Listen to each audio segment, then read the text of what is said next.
Tyler Haws, only 289 points away from becoming the number one scorer in the history of BYU basketball.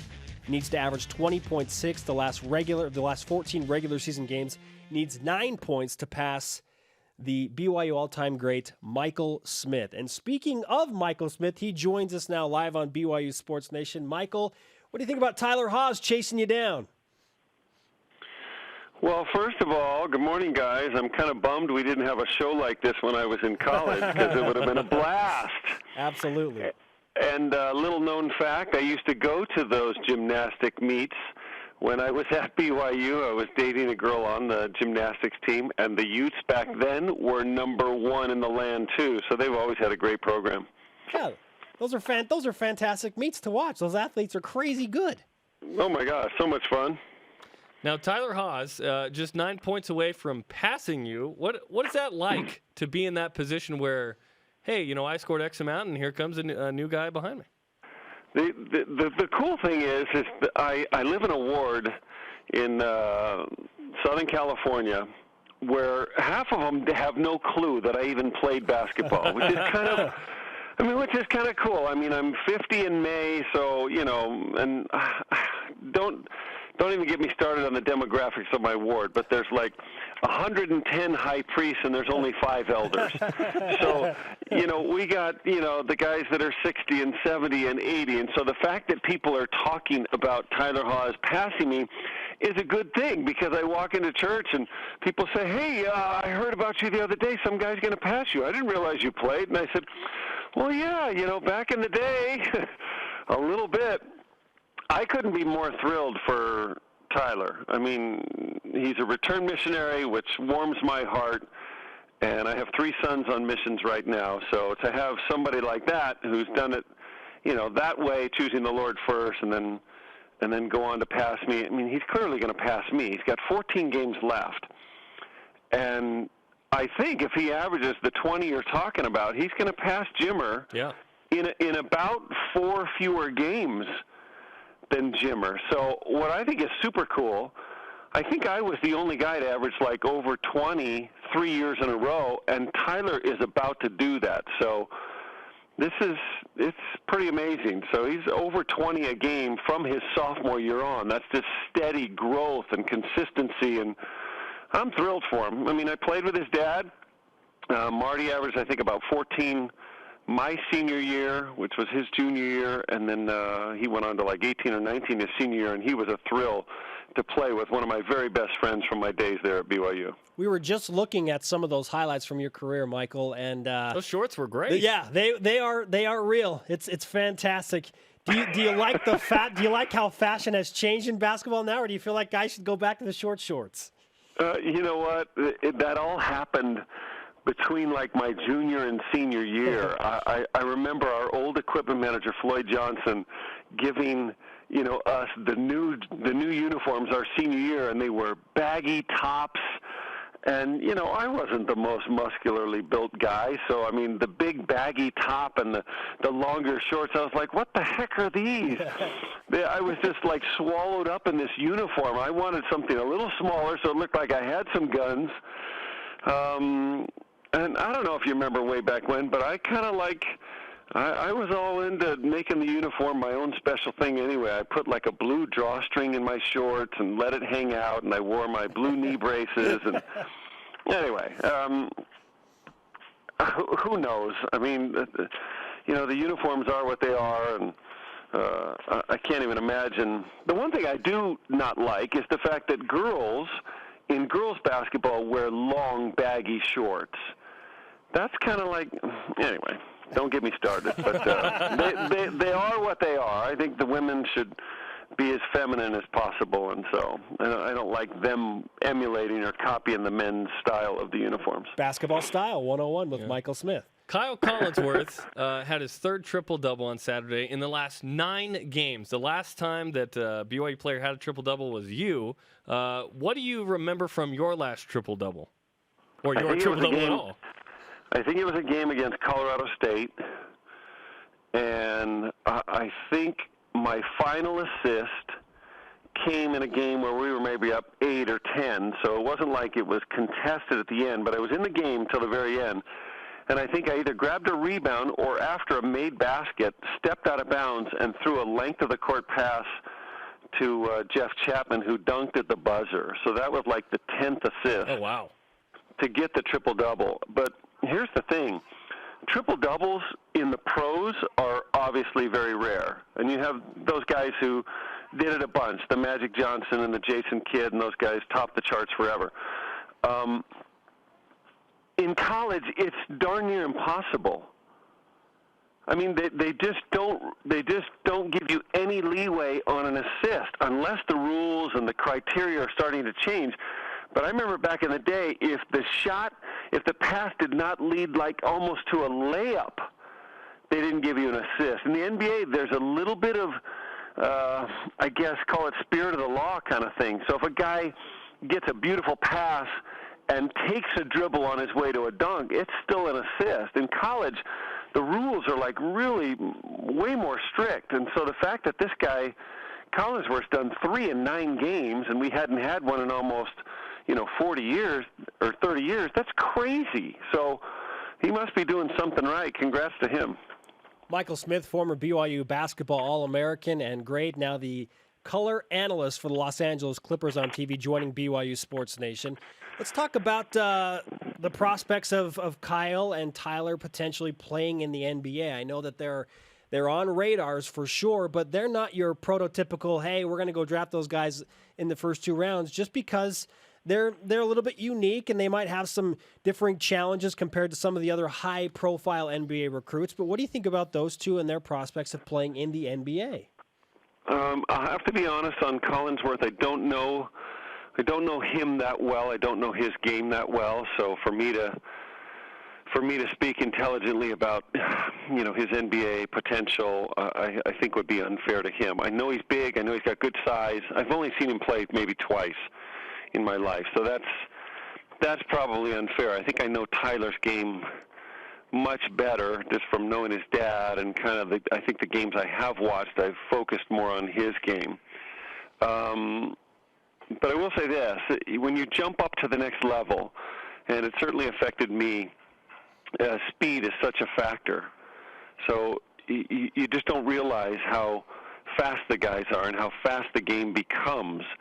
And so you have to develop a definable skill, and it's got to be a part of you, and you have to sell it the moment you get there. It's so important the first year or two that you become established in your mind and everybody else's mind that you belong. And so, like in the case of me, I played behind 3 Hall of Famers in Bird, McHale, and Parrish, and what I thought was a perfect situation ended up being a little bit to my demise, or worked against me in my career, because I didn't play a whole lot. And so nobody would have played a whole lot behind those guys, and back when we played, those guys wanted to play all 48 minutes. It's different today. Today's NBA player wants to rest, and there's all this thought about, let's not log too many minutes. Oh, my gosh, he's playing more than 32 minutes. And I'm just like, are you kidding me? He's 24 years old. Let the guy play 45 minutes. You only need to watch minutes when a guy's up near, 33, and, he's starting to, Kobe-like age. And, then you would watch minutes, or like Popovich does with his old aging Spurs. But so they have to get established right away. So the sooner they can develop a definable trait, the better for them. I don't know how high they'll be picked. I'm sure Tyler will be drafted based on his skill set, his intelligence, his grit, his hard work. I mean, you can just tell that, the guy's going to become good at whatever he does in life. And if it's the NBA for 10 years, what a great start to, a career. But it doesn't last beyond that. And it's hard to fathom that when you're that age. I mean, even I at that age was like, I'm going to play for 10, 12 years. And, that I couldn't see beyond basketball when you're in the middle of it. But what I love about Tyler is I think he's realized already that at his size, 6'5", he's not going to be a small forward in the NBA. So he's really worked on all last summer his three-point shot, and he's improved his percentages greatly. That has to become his calling card.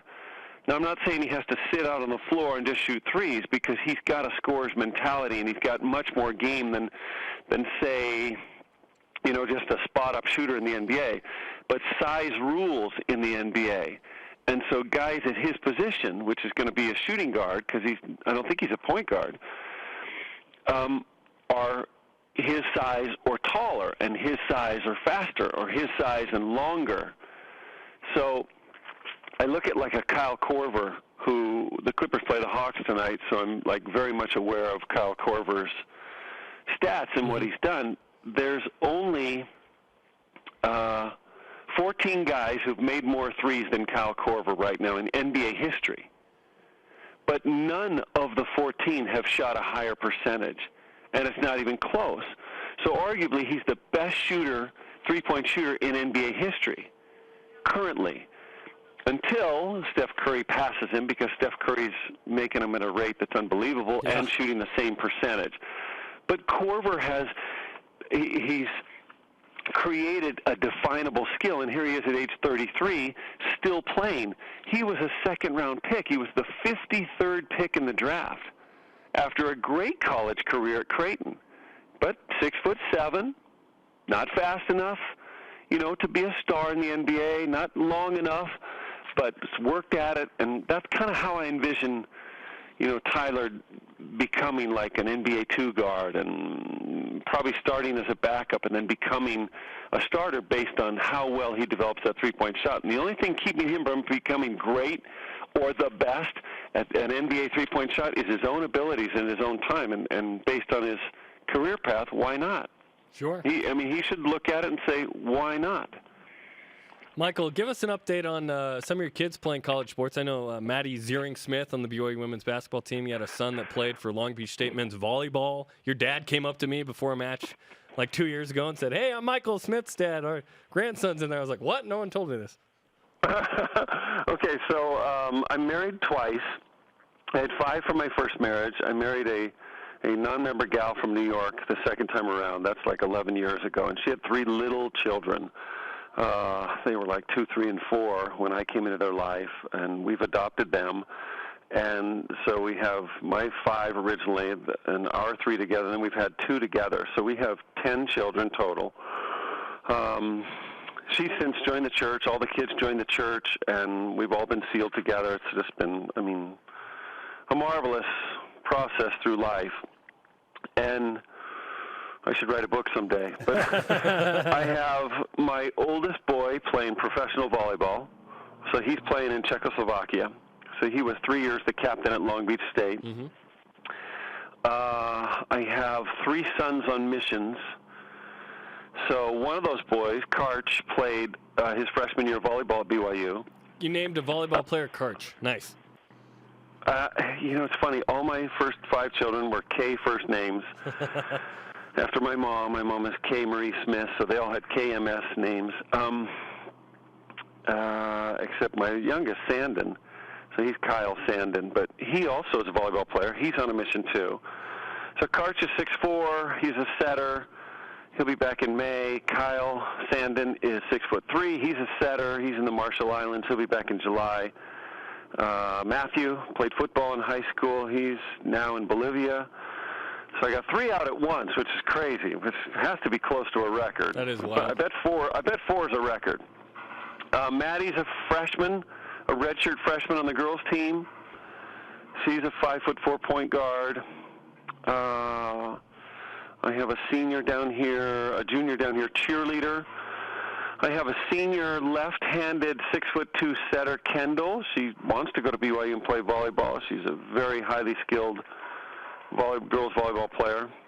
And then my 2 probably most talented are my 7-year-old twins.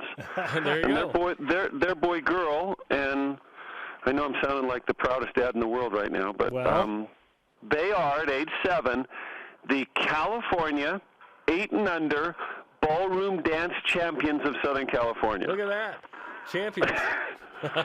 And they mix in a little basketball, so nice. The pedigree is in good shape. Well, that's an unbelievable volleyball heavy, I guess, line of kids. But hey, if it's athletics and it's in the blood, and Michael, we're certainly excited to talk to you about everything that's going on in your life, and keep an eye on the Cougs. They're getting some love now in the AP poll, and projected as the number 10 seed in the latest bracketology. So BYU basketball, all things looking up.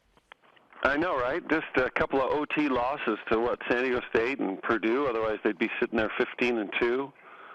Yeah. They better atone for that loss to the Utes, though. That's the only one that bothers me. Yeah. It bothers a lot of people. You're telling us. I know they're averaging 90 points a game or whatever, and they scored 61 that game. So they gotta rectify that one. But I'm thrilled, for the school to be doing so well, and thrilled for my teammate Marty and his boy Tyler to be doing so well. My best buddies from those days are all doing so well in life. Devin Durant was my idol. He was a senior when I was a freshman, and he's been a mission president. And my best buddy today is Danny Ainge, and he's been a bishop and president of the Celtics. And Brian Taylor was my dear friend when I was there. He's now a mission president in Dallas. So guys are doing so well. I'm so proud of them. Hey, Mike, great to talk to you and to reminisce with you. Have a good call tonight for the Clippers and Hawks game. We'll talk to you again in the near future. Thank you for having me on. Thanks, Michael.